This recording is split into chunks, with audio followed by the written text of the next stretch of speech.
What's up, guys? We're here to react on the speech that Biden gave in Pittsburgh today. They keep preaching that he's gaining momentum and the Democrats are predicting they're not going to lose the House and this, that, and the other, when everybody I know says Biden has to go.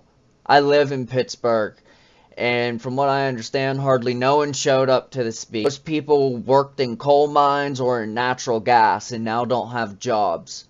So, let's see what he had to say. Word about a few good friends that we lost. A guy named Jack Shea, some of you knew, and Pat Gillespie. Both good friends. People I worked with my whole career. They had an attitude that could be summed up in one word, in my view. A little bit like my dad would say. Everybody, everyone, no matter what your background, is entitled to be treated with dignity. With respect. And you know, I want to thank the elected officials here today. Bobby Casey's been a close friend of mine for a long time. His dad and I are friends as well. Everybody's a friend, huh? Our ages split. His dad was much older than him and me than I am to Bobby. And we were raised in the same neighborhood in Greenridge, about 5 city blocks away. Went to the same grade schools. I moved because when Cole died in Scranton, there weren't any jobs. My dad was in sales, not in mining, but we moved back down to Delaware, where he was from. Moved to a little steel town called Claymont, Delaware. Claymont used to have worse steel. Used to have almost 5,000 steel workers. Whole community was built. It was a company town, literally. And steel died. It was dying, and there's not a single steel worker left. But we know what happened was about midway through I got elected I got very engaged, in my case, in the civil rights movement. Let's pause for a minute. Biden got engaged in the civil rights movement. He voted against desegregation. He said that he didn't want his kids to have to grow up in a concrete jungle. So, that's Biden getting involved in the civil rights movement.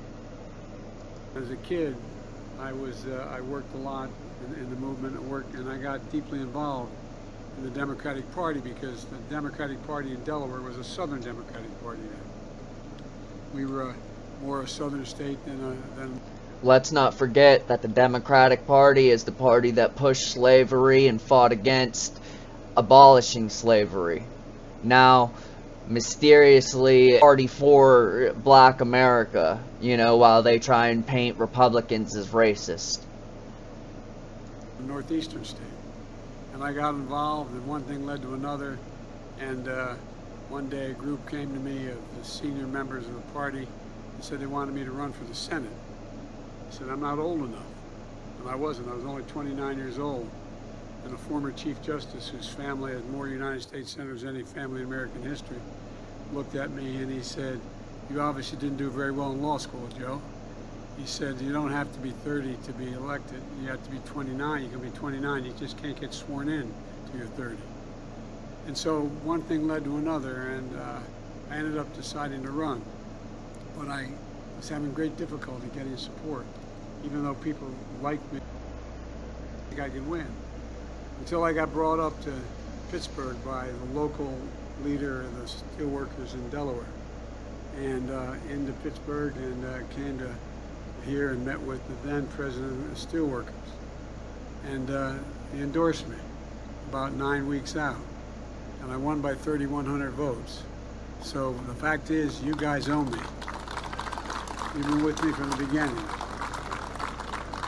And look, folks, we owe you, Bobby, huh? Mayor, Representative Boyle, Representative Lamb, Mayor Gainey, your county executive is a hell of a guy, and John. If I have to be in a foxhole, I want John Fetterman in there with me. I'll tell you what, I want John in there with me. John Fetterman just voted to release 25 murderers from prison, with Philadelphia having some of the highest crime rate in the country right now. I mean that sincerely. Look, There's a whole lot of folks here. I don't want to keep you standing much longer, but let me just say a couple things. Number one, I started my campaign because Tom jumped in and didn't convince me, made the case I should run. Because that train ride, I wasn't running, I was campaigning for Democrats. I was out of office. I was campaigning for Democrats. But you know what? This is not your father's Republican Party. This is a totally different party, man. These guys are different. I've worked with a lot of Republicans, conservative Republicans I worked with. Got a lot done, but there was always something decent about the work. But then we moved to this place where all of a sudden, the reason it made me run, I decided was... What are you talking about? Coming out of the fields down in Virginia carrying torches, literally coming out of the fields carrying torches with swastikas, chanting the same anti-Semitic bile that was chanted in literally the same anti-Semitic bile chanted in Germany in the 30s, accompanied by the Ku Klux Klan. And the guy that I beat in this election, you were probably wearing a hood. When they asked what he thought, he said there were really fine people on both sides. I said something's really wrong. Something's changing. And that's when I talked to Tom and others about helping me out. They decided to help me out. Because look, folks, here's where I think we are, and I'm going to be brief. The fact is that I think there are periods in history where we reach certain inflection points, where everything is going to come after is going to change what's been before for the next generation. And we're in one of those points. It happens 6, 8 every generation. Yeah, the country's in such a bad point that it's going to take a decade of good governance to get us out of the hole we're in. We are at a 45-year low for unemployment. He touts that there's twice as many jobs than there's ever been. Yeah, but there's also only 60% of Americans working right now. There are less people working right now than in the last 45 years. The number of people working hasn't been at the rate that it's at since like 1972. Every 6 or 8 generations. Things are changing. They're changing rapidly. You see everything from what's happening in Europe and India, from Russia, China. Things are changing. And the United States has to regain its footing and remember who we are. And so one of the things that I concluded was that, those inflection points are the places where you look back 2, 5, 10 years later and realize it's just not what it was before. It's either better or worse than it was before. Not the same. You're not going to go back to the same. And I'm absolutely convinced. It's worse. And I mean this, no one's ever doubt I mean what I say. The problem is I sometimes say all that I mean.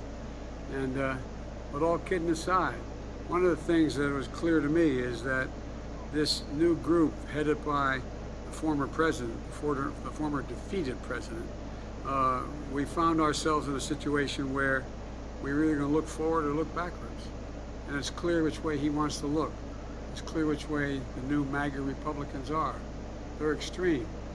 Democracy is really at stake. What's happening is the MAGA Republicans aren't extreme. It's that the left has become so extreme, they've shifted the entire spectrum. So, normal conservative Republicans are now extreme because they don't want to kill babies in the womb, because they don't want their 5-year-olds and 6-year-olds to be learning about blowjobs and self-mutilation in school, because they don't want to be called terrorists by the FBI. That makes them extremists, because they don't want the government regulating their tongue or whether or not they're allowed to own a firearm that's in the Bill of Rights, supposed to be inalienable. Alright? But Biden literally said a few months ago that it's not absolute. It's supposed to be inalienable. But according to Biden and the Democratic Party, it's not absolute. They're literally trying to deconstruct American values, and they've become so extreme and so aggressive since Biden has become president that they've shifted the entire political spectrum. Can't be a democracy when you support violence, when you don't like the outcome of election. You can't call yourself a democracy when you don't, in fact. It said when Trump won and there was literally people crying in the street, there was literally riots. Black Lives Matter literally riot and destroy businesses. The Democrats literally riot almost every other week, but it's the Republicans who incite violence. It's the Republicans who incite violence because they want to protect their businesses from being set on fire. So, the hypocrisy is just so ridiculous. Like I said, I live in Pittsburgh. From what I understand, almost no one showed up to this speech. I don't know a single Biden supporter. I don't know a single John Fetterman supporter. Count the votes that people legitimately cast and count that as who you are. You can't be a democracy and call yourself one if you continue to do what they're doing. And so, folks, look, we have a choice. When Trump and the MAGA Republicans made their choice. We can choose to build a better America, or we can continue down this sliding path of oblivion to where we don't want to go. Exactly. You know, that's where we're heading. Plan, and I'm not going to go through. Either we can elect a new president, or we can continue down the path we're going. He said it outright. For once, Biden told the truth. All these things, but just to give you an example, we created nearly 10 million jobs in my first 16 months. 10 million new jobs in America. He didn't create 10 million new jobs. He opened America back up from COVID. And you can have 10 million new jobs, but if only 3 million people are working, what's it matter? You can have, a job for every person in America, but if only 60% of America is working, it don't make a difference.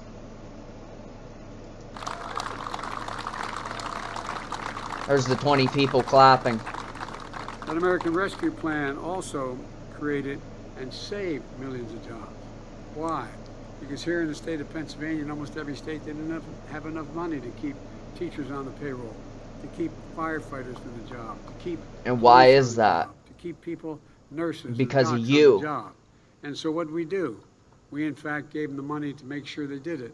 And this governor, your governor, spent it well, hiring thousands of firefighters and the like. No, that's false. And what happened was we found ourselves, because of the greed of some companies, we found that an awful lot of union members were about to lose their pensions.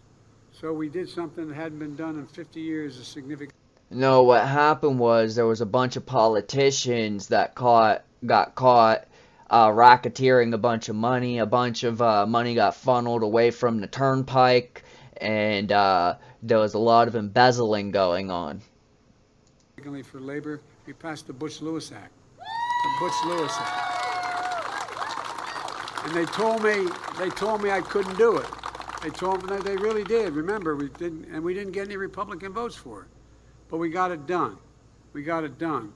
Because it's just about basic decency and fairness. It don't matter if you get a Republican vote or not. Whenever your party controls the Senate, the House, and the presidency, you can get anything done you want. And that's why it's 100% on the Democratic Party's shoulders that the country is being run into the ground. Because they have all the power right now. They make all the decisions right now. And they have proven time and time again that every decision they make is the wrong one. And look, every single Republican voted against that. Every single one. The bipartisan infrastructure law. We're building roads and bridges and ports. Matter of fact, I'm going to be back here not too long from now because we got $60 billion to rebuild that bridge that collapsed the day I came here not long ago.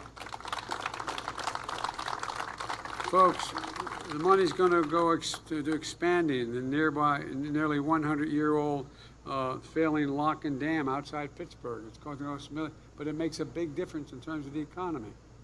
And so we're going to build a new terminal at the Pittsburgh airport. We're doing this all over the country, and it's creating good, decent jobs. But the reason why I talk about unions is not just because it's where I come from. It's more than that. It's more than that. I spoke to the Business Roundtable, the CEOs of the largest companies in the United States, the National Chamber of Commerce, and I've been straightforward with them. I said, look, unions are all well and good, and they do protect their workers and everything, but the problem with a union is you have to know somebody. You have to literally be in some kind of position in order to get into the union. There's generally a waiting list, and it's not just something you can go join. I'm a union guy, and I support them for one reason, because in your interest. They look at me like, what are you talking about? You are the best trained, the most skilled workers in the world. No, I'm not just saying it. Most people don't realize to join a lot of the trade unions, you have to have 4, 5, 6 months, 6 years of training. It's like going to college. You get paid while you're there, but not very much. But you're the best in the world. And it makes a hell of a lot of sense for America to spend, and companies spend a little more money to have something going to last a whole hell of a lot longer than it is to do something on the cheap. Look, you've heard me say it before. Wall Street didn't build the middle class. Wall Street didn't build America. The middle class built America, and unions built the middle class. That's just a fact. And by the way, the other thing that I found out, I haven't been in the Senate a long time. And the mafia built the unions. I didn't realize there was a law passed in the early 30s under Roosevelt. And the press is looking at me like, what's he going to say now? I'm going to tell them.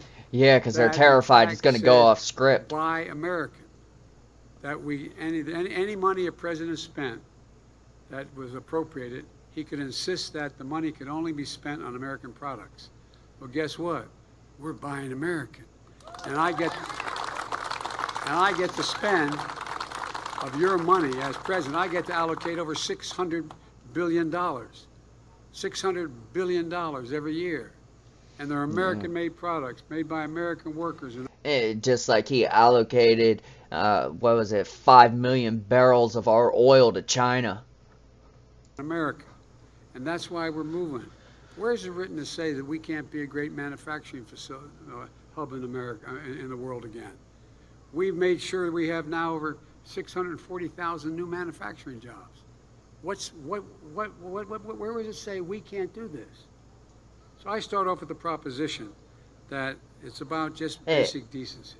It said it whenever you shipped all our jobs overseas. You know, we don't have a tax system that's fair at all. Which that happened before Biden, to be fair. And that's why, for example, I've been pushing for tax fairness for a long, long time. But guess what? They told me I couldn't do that either. Well, there were 55 corporations in America in 2020 that made over $400 billion and didn't pay a single penny in income tax. Not a single penny. Now they're paying a minimum of 15% in their income tax. And guess what?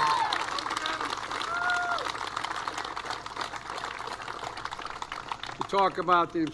If you took every penny from every billionaire in the United States, it would run the country for about 2 weeks. So, taxing the rich into poverty, which obviously it's not going to tax them into poverty, I understand that. But taxing the hell out of the rich, they act like that's going to solve the problem. Like, that's like it's just going to magically solve the problem of where the money's going to come from. And it's naive to think that that would solve anything. You can't give to one person without first taking from another. Inflation Reduction Act. And I've been fighting when I was a senator for a long, long time. Fighting the pharma companies, fighting so the Medicare could set the price they pay for Medicare drugs and negotiate for those drugs. Well, guess what? Anybody of you, you don't have to raise your hand, but any of you have a child who has type 2 diabetes and needs insulin every day, once a week? Well, guess what? It costs those outfits $15 to make and package it. That's all it takes. You know what they charge? They charge somewhere between $625 a month and $1,000 a month. It's wrong. It's simply wrong. They can make 3.5 times the profit that it cost them to do it. Well, they said it couldn't be done. Well, guess what? If they're making it for $15 and they're selling it for $600, that's way more than 3 times the profit. We were able to change it. Maybe that's why the economy's in such a bad way. So allowing, which has been working for a long time, allowing Medicare to negotiate drug prices. We pay the highest drug prices of any nation in the world here in the United States of America. And guess what? There's no rationale for it. So we finally passed. Medicare is now negotiating. No senior, because of what we did in the Inflation Reduction Act, no senior, no matter how big their drug bills, if they're fighting cancer or any other serious problem, and they're spending thousands and thousands of dollars on treatment, guess what? They'll not have to pay more than $2,000 a month no matter what their bill is. No matter what their bill is. So if you're paying thousands of dollars a month, don't worry, you're still going to have to pay thousands of dollars a month.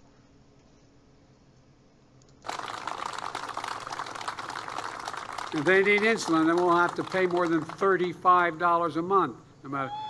I've been fighting pharma for my entire career. And we finally beat pharma. It don't feel like pharma. Without a single... That's got to be the funniest thing Joe Biden has ever said. Republican vote. Not a single vote. Well, I tell you what, the fact is that there's a lot more we have to do. Like I said, we've built 650,000 manufacturing jobs in America today. Unions in this country... Notice how they haven't shown a single picture of the crowd. Whether union members or not, of over 60% of the American people. Never before has unions been that popular. Labor, unions. Over 60% of the American people think it's important because they're figuring out you are the bulwark against excess. You're the ones. And by the way, you know, like all of you, like I shouldn't say all, like many of you, I wasn't raised poor, but we weren't wealthy. We lived in a 3-bedroom split-level home in a little area called Mayfield in Delaware, with 4 kids, a mom and a dad, and a grandpa living with us. But we were all right. We could always tell when things were going rough. You could hear on the wall, 3 of it. We had 2 sets of bunks in 1 room. You could hear my dad when he was restless. You could hear the headboard move. I remember asking my mom one day, "What's the matter with Dad?" She said, "Honey, we just lost our insurance." People shouldn't have to face that reality in America. It shouldn't be the case. Pretty sure Joe is here and his parents have sex. But the rest of the country still is struggling. And we're making significant changes in healthcare. We now are in a situation where we've been able to put another $2,400 for a family of 4, reduce the price of insurance under the Affordable Care Act. What are you talking about? These guys are still going after the Affordable Care Act. They want to get rid of it. And the only reason anybody with a pre-existing condition... The Affordable Care Act has so much other stuff hidden in it that it makes the whole bill garbage. If it actually did what it was supposed to do, like the Inflation Reduction Act, if it actually did what it was supposed to do, it would be a different story. But no, it's literally increases inflation. It does nothing to help Americans right now. And they know that. But, you know, they named it the Inflation Reduction Act. So, you know, it's going to help. Isn't wealthy and can afford a very expensive policy, has any coverage, is because of the Affordable Care Act. The only reason. And they're still going after it. And Social Security. So your first paycheck you've been paying for Social Security. Well, guess what? The guy heading up the Republican campaign committee for the United States Senate, Senator Scott from the South, and the guys whose home state I just left in Wisconsin, these guys don't even think Social Security should be guaranteed. They want it on the ballot box, on the ballot every 5 years. Every 5 years it has to be reauthorized. You paid for it. And the guy in Wisconsin, he concluded that it should be every single year. Every single year you should have to vote on whether or not you keep Social Security. And the government has already drained the Social Security. What's going on here, man? This is not the country that this is not the country most Republicans who represented this state supported for the longest time. And so folks, look, the fact is that when you have Social Security that's under attack, when you have Medicare that's under attack, when the refusal to stick with making sure that you're in a circumstance where you have some access to health care, this is again, we can change things. And we're going to change it for the better. You know, and here's the deal. You know, as I said, Wall Street didn't build this country, the middle class built it. And unions built the middle class. Let me close in a serious. And the mafia built the unions. When I announced, and I meant it, I got roundly criticized, with good reason. That's legitimate to criticize me on. I said I was running for 3 reasons. 1, to restore the soul of America. By that I meant decency, honor, meaning what you say, literally treating people with some respect. Second reason I said I was running is I was so sick and tired of trickle-down economics. I wanted to build the economy from the bottom up and the middle out, because when that happens, the wealthy do very, very well. They do very well, and everybody's got a shot. Everybody's got a shot. And the third reason I said I was running, because I wanted to unite the country. You have caused more division. Biden has caused more division in this country than probably even Donald Trump. And that's, I'd say it's neck and neck. Consensus. I've spent a lot of time with foreign leaders, from the leader of China, Russia, etc. Leader of China, Xi Jinping, just tells me straight up, I've spent more time than many other head of state, over 76 hours. And guess what he said? Democracies can't be sustained in the 21st century because they require consensus. And things are moving so rapidly, you can't get consensus. So that's why autocracies are going to succeed. Well, I reject that notion. I reject it. I think we can come You're out in of China's it pocket. Stronger than we got into it. Stronger than before we started. And folks, look, you know, all of us love the country. But you can't love the country and say how much you love it when you only accept 1 or 2 outcomes from an election. Either you won or you were cheated. It doesn't work that way. You can't love the country when you refuse to maintain just the basic democratic principles that were set out. That we Wait a sec. Didn't they say that Donald Trump cheated when he won the election?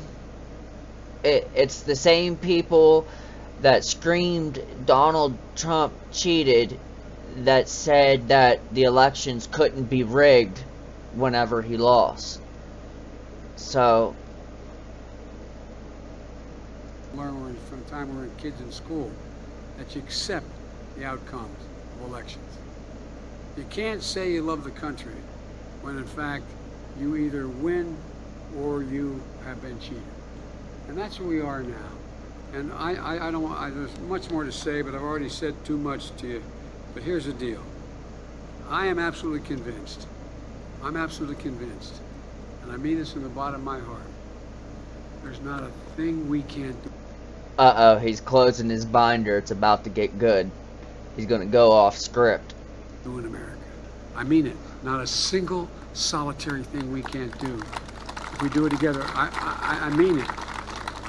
And it's about time we stand up and remember who in God's name we are. We're the United States of America. There's nothing beyond our capacity.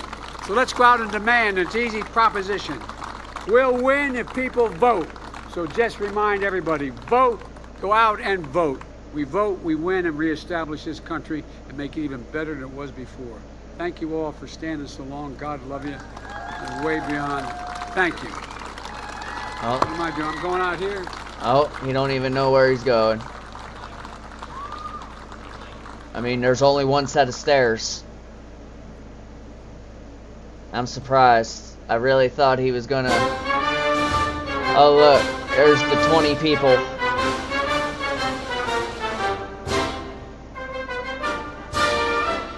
Come on, pan across to the crowd.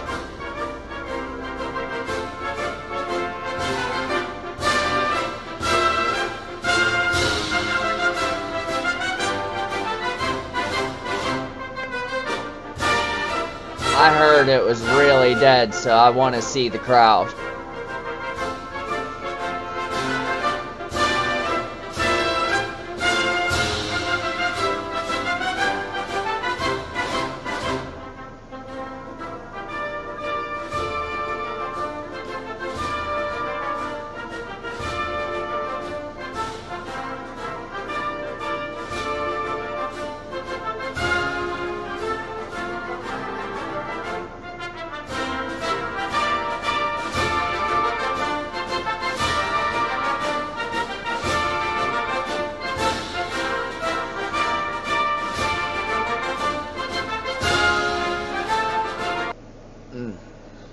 That blows my mind that this guy is even still in power.